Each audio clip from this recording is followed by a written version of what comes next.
Cruise advertisements are really good at one thing: showing you the unbelievably low price a cruise starts at. They're much less transparent about what your vacation actually ends up costing. There's the base fare, the port fees, daily gratuities, service charges, the list goes on.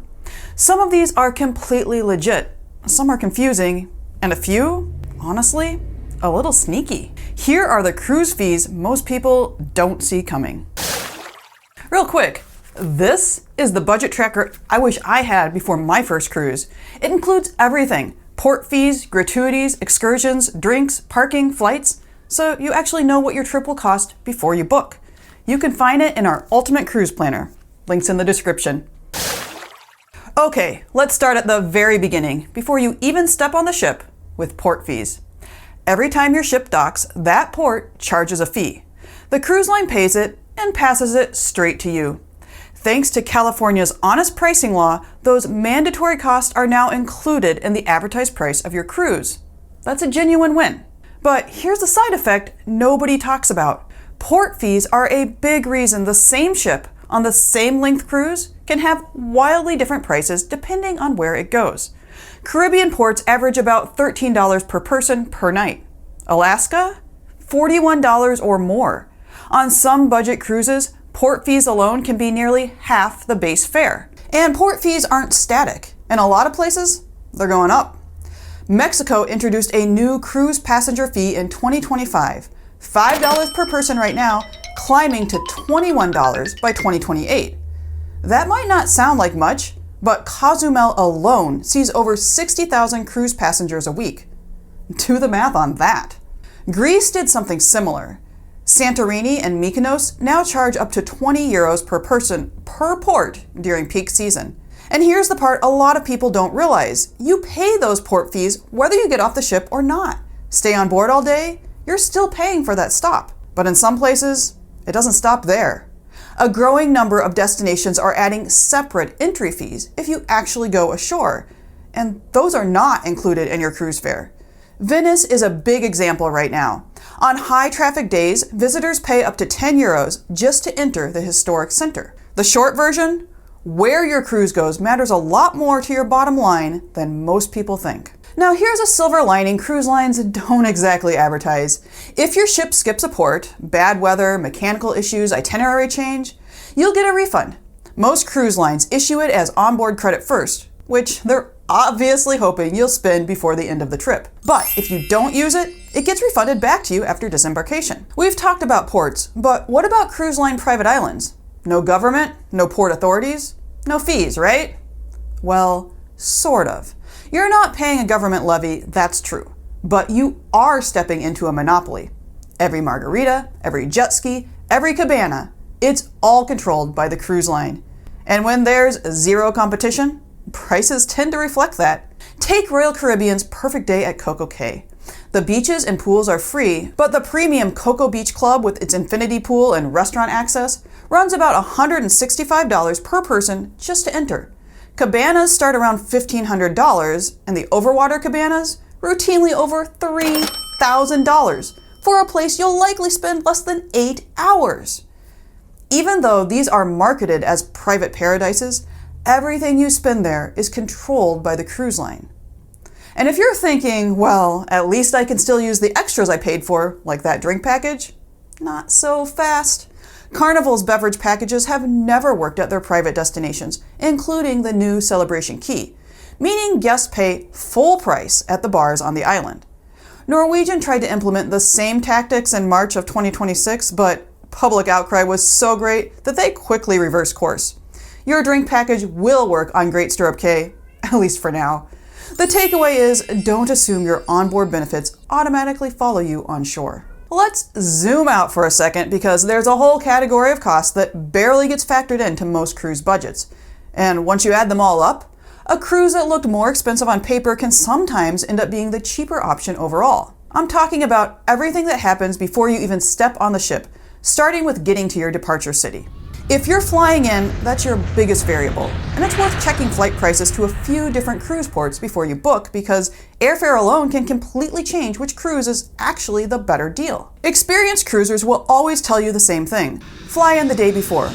That means a hotel night before your cruise, anywhere from $150 to $300. Then there's getting from the airport to the port. And this is where people get caught off guard because cruise ports are often nowhere near the airport you flew into. For example, if you're sailing out of Port Canaveral, you're looking at about an hour's drive from Orlando International Airport. And whether you're taking a cruise shuttle or booking a private car, that distance quietly adds up. Ride shares are what most people default to, but when thousands of people descend on a port at the same time, surge pricing can spike hard. We learned that the hard way in Galveston. What should have been a $10 Uber for a 1-mile trip to our hotel turned into a $30 fare. The fix is simple. Schedule your ride the night before so you're not competing with the rush. If you're driving yourself, parking becomes its own line item, and it's not small. Port Miami is now $35 a day. That's $245 for a week-long cruise before you've even boarded. And finally, one expense that may have a small impact on your cruise budget, but a big impact on your cruise: baggage handling at the port. These are independent dock workers, not cruise line staff, and tipping $2 to $5 per bag is expected. And look, this is one of those situations where you really don't want to test how things go when you don't tip, because if a bag accidentally takes a while to show up or doesn't show up at all, that's not a great way to start your vacation. While we're still thinking about what happens off the ship, let's talk shore excursions, because this is where cruise budgets quietly blow up. Cruise line excursions are almost always the most expensive option. That's the trade-off for convenience. You book it on board, it's fully organized, and it gets charged straight to your room. No planning, no stress, but you're paying for that simplicity. That said, even when booking with a third-party company, guided tours in most ports tend to average around $75 or more per person these days. And that's before you add anything extra. A family of 4 is easily looking at $300 for a single half-day tour. And it doesn't stop there. Even something as simple as grabbing a taxi at a busy cruise port can be way more expensive than most people expect, especially in high-demand destinations where drivers know exactly what the market will bear. If you really want to keep the cost down, the cheapest option is to explore on foot, but that comes with a trade-off too. You're limited by how far you can realistically go, and you'll often miss the deeper or more unique experiences that require getting outside the immediate port area. Personally, we pick one star stop on the entire cruise. One port where we're willing to spend more for an experience we genuinely couldn't get back home. Then, for the rest of the cruise, we keep things simple and stick to a more conservative budget. Once you realize you don't have to do everything in every port, the whole cost structure gets a lot more manageable. Regardless of which option you choose, if you do take a tour, don't forget to tip your guide. Around $5 to $10 per person is standard. It's not included in any advertised price, but it's very much expected. Speaking of tips, let's talk about automatic daily gratuities, also called crew appreciation, depending on the cruise line. This is easily one of the most debated charges in cruising, and for good reason. Because yes, they're technically optional, but only if you take action. They're added to your account every single day, unless you go to guest services and have them removed. Here's what the major cruise lines charge right now. A family of 4 on a 7-night cruise is looking at roughly $500, and that's not included in the advertised cruise fare. And here's where most people misunderstand what automatic gratuities actually are. A lot of cruisers think this is a traditional tip, money that goes directly to the person who cleaned their room or served their dinner. But that's not how it works. If you actually read your cruise contract, you'll see that these fees are part of a broader crew compensation system.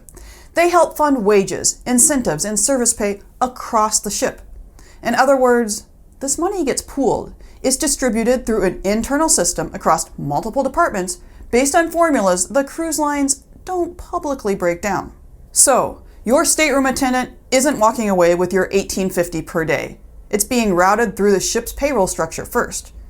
And that's where it starts to feel unusual, because in almost every other industry you interact with, airlines, hotels, restaurants, you don't separately fund staff compensation on top of the base price. On a cruise, you do. That doesn't mean you shouldn't support the crew. Far from it.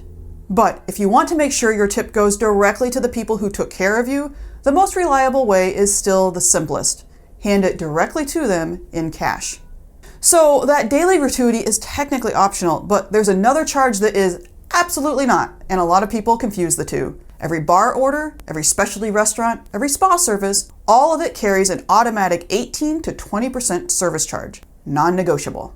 That specialty steakhouse advertising a $60 cover charge, you're really paying $70.80. Now a dinner for two is over $140. Your $8 poolside beer has a $1.44 tip built in. Most people think to solve this with a beverage package. Unlimited drinks for one set price, no need to worry about extra fees. Reasonable idea. But that service charge applies to the package price too. Carnival's Cheers beverage package is $69.95 per day. After the service charge, closer to $85 per day. And on most lines, if one adult in the cabin buys a package, the other adult has to buy one too. You cannot buy one for the drinker and skip it for the person who lives on coffee. Here's another thing almost nobody knows. If your ship is within about 12 miles of the coast, local tax laws apply to your drinks, even with a package. Sailing out of Miami, you're looking at a 7% tax rate on embarkation day.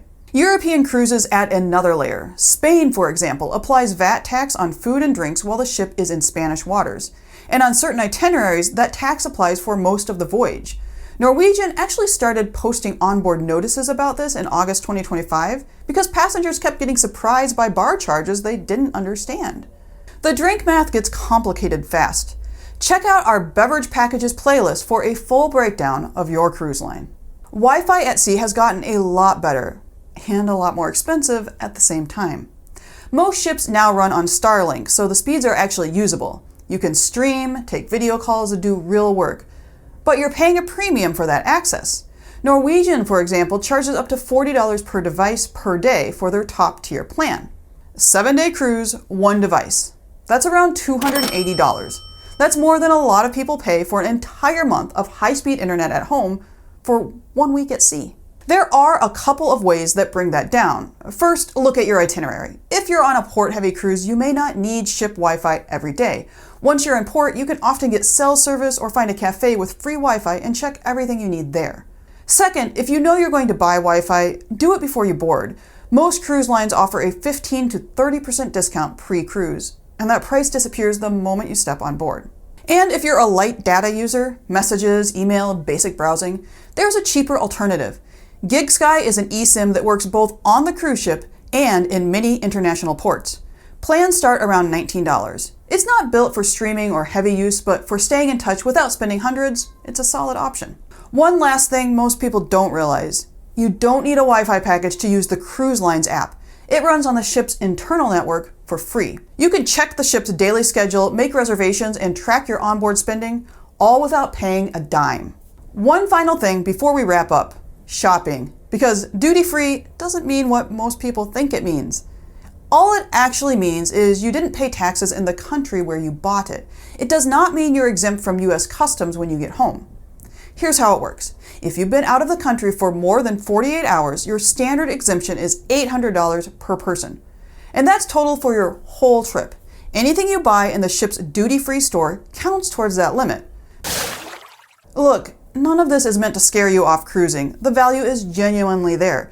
You're bundling accommodations, food, entertainment, transportation into one price. And that's hard to beat. But the advertised fare is a starting point, not the finish line. Budget for the extras, plan ahead, and if you want a simple way to keep track of it all, our Ultimate Cruise Planner is linked below. If today's video opened your eyes, the next one is where things get even more interesting. Because fees are one thing, but the contract you signed when you booked, that's where the real fine print lives. We're talking about what rights you give up without realizing it, and a few clauses that surprise even experienced cruisers. If you want to know what you actually agreed to, watch that video next. And remember, no matter what cruise line you sail on, no matter what destinations you sail to, adventure awaits.